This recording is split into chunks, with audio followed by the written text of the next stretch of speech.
Amesema basi. Okay. Mheshimiwa Salome Makamba. Mheshimiwa Spika, nianze na sheria ya umeme. Marekebisho ya sheria ya umeme KEP 131. Tena umesema vizuri Mheshimiwa Spika. Katika marekebisho haya mimi naamini serikali inapoleta marekebisho bungeni inazingatia yale ambayo sisi kama wawakilishi wa wananchi tumeshauri.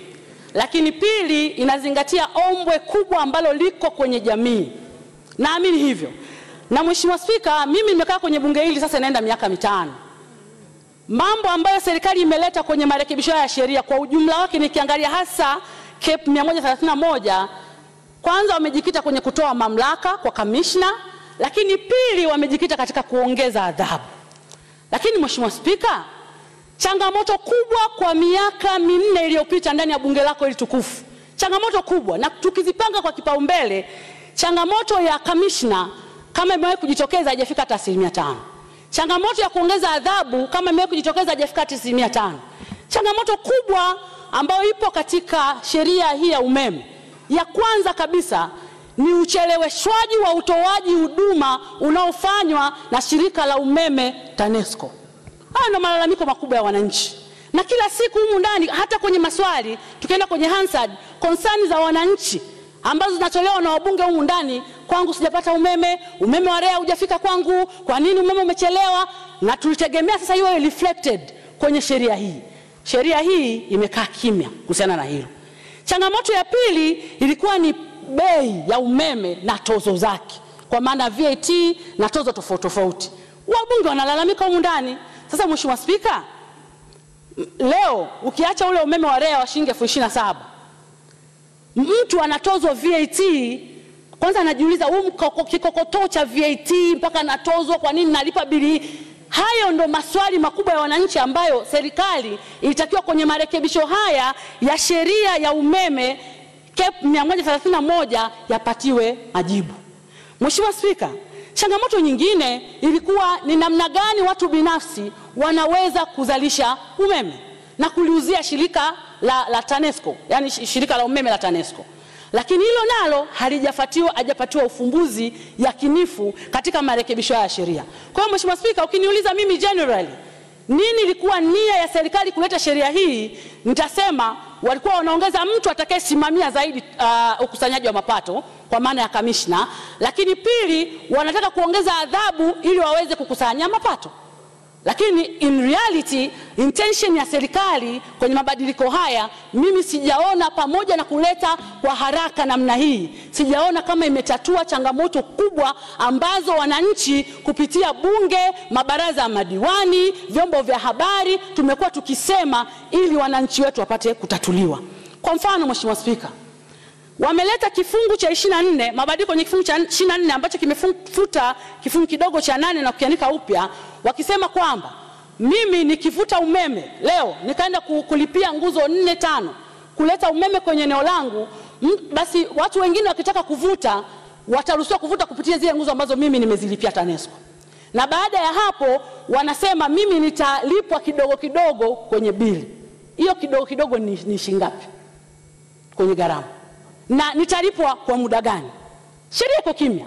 Na nikiwa sijalipwa kwa mfano mwezi huu nitalalamika wapi? Kwa hiyo Mheshimiwa Spika, changamoto ilikuwepo kwamba tofauti na kwenye maji, kwenye umeme mtu anaweza kavuta umeme kwa sababu wenzake wamemtegea akaingia gharama, serikali katumia hiyo kama nafasi kuwauzia watu wengine umeme, na bado yule mtu aliyehangaika kuingia gharama ya kuvutia umeme asilipwe au akalipwa kwa kusuasua. Na sio mara ya kwanza Mheshimiwa Spika, kwa sababu kuna hata wafanyabiashara, na kwenye hotuba tumeeleza vizuri, kuna wafanyabiashara ambao wanaambiwa agizeni alafu ile VAT mtarudishiwa. Wamerudishiwa lini? Kwa hiyo Mheshimiwa Spika, sioni nia ya dhati ya serikali kutatua changamoto ya umeme katika mabadiliko haya madogo ya sheria. Mheshimiwa Spika, jambo la pili ambalo ziko sheria 14 zimetoa marekebisho, lakini nitasema angalau 2 au 3. Jambo la pili ni kwenye sheria hii ya tasnia ya sukari KEP 251. Mheshimiwa Spika, anasema haki isitendeke tu, lakini ionekane kwamba imetendeka. Kwenye mambo ya sukari, upataji wa vibali vya kusambaza sukari bado ni changamoto. Sheria haijaonesha kutatua changamoto hiyo. Na baada ya kuingiza sukari nchini, namna ambavyo sukari ile itasambazwa bado ni changamoto. Wewe mwenyewe Mheshimiwa Spika unafahamu, kila mwezi wa nne wa mwaka sukari inapanda juu kupita kiasi. Sasa kama changamoto ni hiyo, serikali wamekuja na utatuzi gani katika mabadiliko haya ya sheria kutatua changamoto hiyo? Mimi sijaona tiba ambayo serikali imeiweka. Lakini Mheshimiwa Spika, tumekuwa tukiona wafanyabiashara wanasumbuliwa hasa kwenye biashara hii ya sukari. Mimi kwangu Shinyanga Mheshimiwa Spika, tuliwahi kufungiwa maduka ya jumla karibu wiki nzima. Mkuu wa mkoa ametoka kwake amekuja Kahama, amekamata wafanyabiashara wote wa maduka ya jumla. Anasema wale wanatuhumiwa kwa makosa ya kubadilisha mifuko ya sukari. Amewachukua amepeleka kwenye vyombo vya habari, anawaambia haya, kiri kwamba umebadilisha mfuko. Mheshimiwa Spika, utawala gani, sheria gani inafanya namna hiyo? Sasa Mheshimiwa Spika, ni lazima sheria tunazitunga. Usimamizi wa sheria hii ni lazima ufuate sheria zenyewe. Haiwezekani watu wanajichukulia sheria mkononi katika kusimamia kwa sababu tu ni mamlaka. Mheshimiwa Spika, hili ni jambo la kuzingatiwa sana. Serikali iwe wazi ni namna gani vibali vinatolewa, itangaze, na sio wanapewa kundi la watu wachache, sababu mwisho wa siku tunaamini wanatumia hiyo kama njia ya kujimilikisha biashara hii ya sukari na wengine wanataabika. Mheshimiwa Spika, baada ya kusema hayo nakushukuru sana. Asante sana Mheshimiwa Salome Makamba. Kusema ukweli leo yani nikiulizwa umesema nini hata sijasikia kabisa. Na sababu yake yani kwa bado nawaza yale ya mwanzo. Salome, si ni Salome? Nimesema Susan Salome. Nilikuwa bado nawaza yale ya mwanzo yale. Unajua wakati mwingine wanasheria bwana anasema sisi ni wapambe wa makosa yote yadhaminike. Sasa hapa shida yangu mimi ndile neno yote. Na ni kwa sababu sisi wanasayansi watu waamini katika neno all. We don't believe in all. Hata mimi ningependa makosa mengi yadhaminike, lakini makosa yote yadhaminike ina shida. Mtu mmoja kule Arusha anasemekana juzi kapiga mama yake rungu nini shoka, kachukua damu kanywa. Hivi mtu kama yule wiki inayofuata eti amedhaminika yuko mtaani? Kweli? Mtu amebaka binti yako wewe mwenyewe wa chekechea sio wa shule ya msingi. Alafu kesho kutwa yake unamuona yuko mtaani. Yaani nina mifano mingi ninayoweza kutoa.